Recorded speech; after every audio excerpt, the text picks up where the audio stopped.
Thank you, Ms. Bardell. I too am concerned about the BBC's persistent failure to fulfil its legal obligation to be impartial. And we also saw this with Brexit. To give an example, Newswatch, which is an independent monitoring organisation run by a former BBC producer, said that on Europe there were twice as many Remainers as pro-Brexit speakers, with an even greater imbalance in terms of the amount of time people had to speak. That was 7-3, nearly 9,000 words as against 4,000. So no wonder the political elites of this country were stunned by the results of the referendum. They hadn't seen it coming. I'd love to.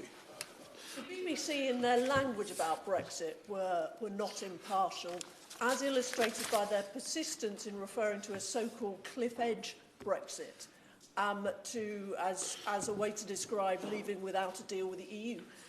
No one wanted that outcome, but the BBC shouldn't have been portraying it as a potential disaster via the terminology they used. I wish I'd thought of that for my speech. The reality is that the failure to report impartially the multiplicity of viewpoints in the UK is actually driven by, the BBC pride themselves on diversity, don't they? But there's a real lack of diversity of thought in the BBC. There's an intellectual homogeneity that means there's no real balance of opinion amongst its staff. There's no recognition amongst those who make the decisions at the BBC that the recruitment policy, broadening its culture, would better serve the licensed fee payers and better reflect its viewers and the wider country. And today, the stakes seem very much higher, as we've heard in the superb speech just now.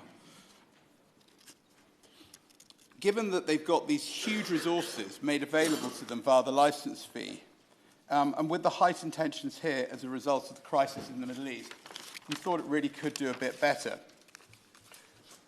In 2021, I and colleagues wrote to the PM and I urged him to consider directing Ofcom to deal directly with all impartiality events at the BBC, rather than let the BBC in the first instance do these themselves.